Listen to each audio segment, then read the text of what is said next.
Greetings nerdlings and welcome to AmalgamNation presents World of Lorecraft, Herocraft, Chromie or Chrono edition. Anderhal was the site of some diabolical experiments by the Scourge, but when they started tampering with time, the Bronze Dragonflight sent Chrono or Chromie to investigate. She set up base of operations in the Anderhal Inn, creating a time pocket in a single room. There, operating from another time, free of the Scourge's infestation, she could investigate without contaminating the timeline. Uncommonly sociable for a bronze dragon, Chrono took the form of a gnome, assuming the nickname Chromie.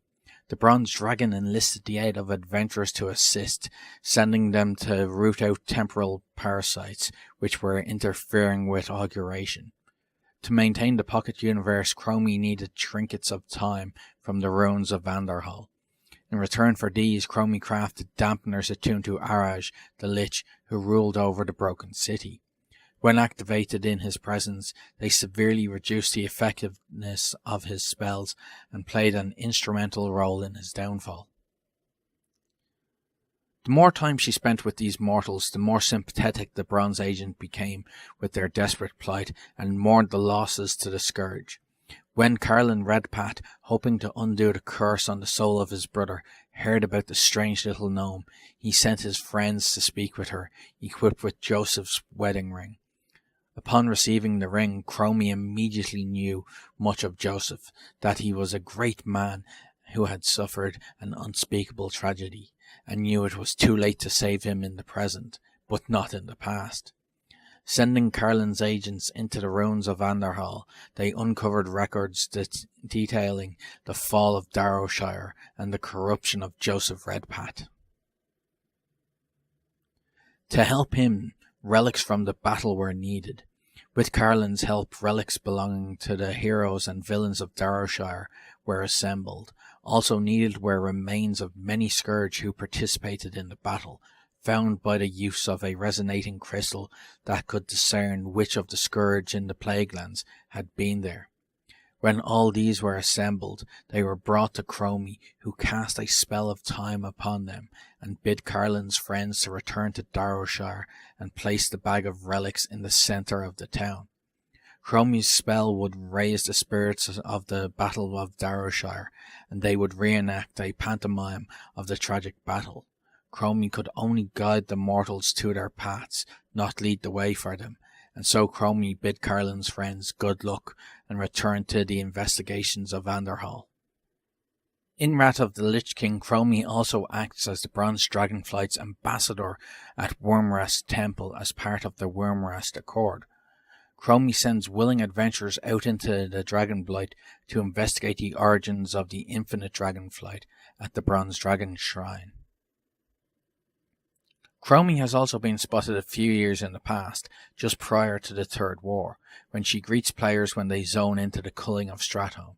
She explains that the infinite Dragonflight are trying to hide the evidence artists used to decide to purge Stratholme by casting illusions on the plagued grain. She gives players arcane disruptors that allow players to identify the plagued grain crates. Once all the plagued grain has been revealed, she asks players to protect Artis and make sure he reaches Mal'Ganis. In addition, on heroic mode, she whispers players at the start of the first leg of the instance to rescue the Bronze Dragonflight agent that is being attacked by the Infinite Corruptor. She also gives the group warnings when the timer to complete the rescue mission reaches the 5 and 1 minute marks. Apparently after her work was done in Anderhal, Chromie moved to the Crown Guard Tower in the Eastern Plaguelands to deal with or investigate some time-related anomalies in Darrowshire. She sends players to Darrowshire to help her with this task. In Mists of Pandaria, Chromie has planted herself on the upper balcony of Mogushan Palace in the Vale of Eternal Blossoms to direct players to the Timeless Isle for the Timewalkers. At some point in time, Chromie tossed a coin in the Dalaran fountain. The coin flavor text reads, "Just once I wish someone would greet me without making a stupid joke about gnomes or time travel." Chromie follows the pattern of giving dragons names that reference their sphere of influence. Crowme is derived from the ancient Greek word, which I can't pronounce and can't read because it's in Greek lettering, meaning time. Chronos, not to be confused with Chronos or Chronos, beginning with a K, because it's I have to express that because it's difficult to pronounce the differences, was the god of time in Hellenistic works. Interestingly, Chronormu's nickname is more similar to Crowme, which references colour. Interestingly again, Ormu is typical of the male bronze dragon, while Ormi is typical of the female. Sweet. That's Chromie sorted. I don't know why I didn't think to do a vid on Chromie sooner rather than later, because Chromie is our little dragon homie. And yes, I said that on purpose, and I cringe at the fact that I said it, but I can't help it. It's what I think. Chromie is the only gnome that I like in the entire game, and it's not just because she's not really a gnome and she's really a dragon.